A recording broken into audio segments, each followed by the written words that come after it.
আসসালামু আলাইকুম। আমি পুষ্টিবিদ ফাতেমাতুজ জোহরা, কর্মরত আছি বাংলাদেশ ডায়াবেটিক সমিতিতে।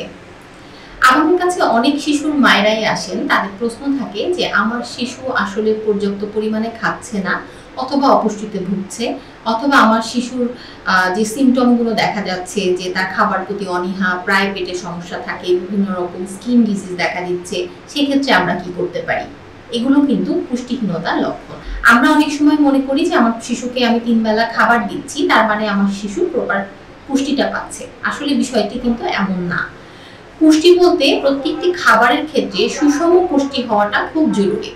কার্বোহাইড্রেট, প্রোটিন, ফ্যাট প্রত্যেকটা বয়সে প্রত্যেকটা মানুষের জন্য একটা নির্দিষ্ট অনুপাতে গ্রহণ করা প্রয়োজন। তাছাড়া পর্যাপ্ত পরিমাণে ক্যালোরি প্রয়োজন অনুযায়ী যদি শিশুকে দেওয়া হয়, সেক্ষেত্রে ভিটামিন মিনারেলসের যে ঘাটতিগুলো থাকে সেগুলোও দেখা দিবে না।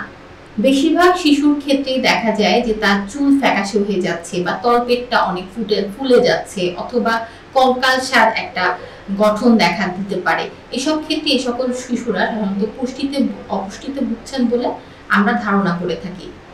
এটা ছাড়াও যে সকল শিশুরা অপুষ্টিতে ভুগে, তাদের মেজাজ খিটখিটে থাকে, তারা কোনো খাবার সহজে গ্রহণ করতে চান না, বা খাবার খেলেও বমি হয়ে যায়, অথবা তাদের খাবার হজম হয় না, বারবার টয়লেট হয়ে যায়, ডায়রিয়া অথবা আমাশয় ইত্যাদি প্রমুখ সমস্যা, পেটের পীড়া তাদের প্রায় লেগেই থাকে।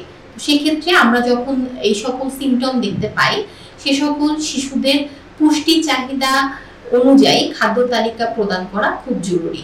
সেক্ষেত্রে নিকটবর্তী ডক্টর অথবা ডায়েটিশিয়ানের কাছ থেকে সঠিক পুষ্টি তালিকা নিয়ে নিলে আর্লি স্টেজে যখন আমরা অপুষ্টির ট্রিটমেন্ট করতে যাই, সেটা খুব সহজে সম্ভব হয়।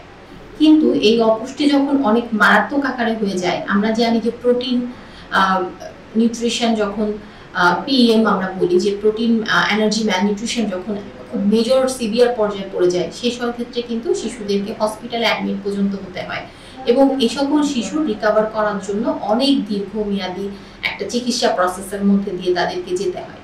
তো সেই ক্ষেত্রে যখনই শিশুর অপুষ্টির কোনো লক্ষণ আমরা দেখতে পাবো, যত দ্রুত সম্ভব তাকে চিকিৎসকের পরামর্শ অনুযায়ী এবং পুষ্টিবিদের পরামর্শ অনুযায়ী সঠিক খাদ্য তালিকা প্রণয়ন করে যদি আমরা তার ট্রিটমেন্ট এনশিওর করতে পারি, সেক্ষেত্রে পুষ্টি চাহিদা, অপুষ্টির যে সমস্যাগুলো, সেটা কিন্তু দূর করা সম্ভব।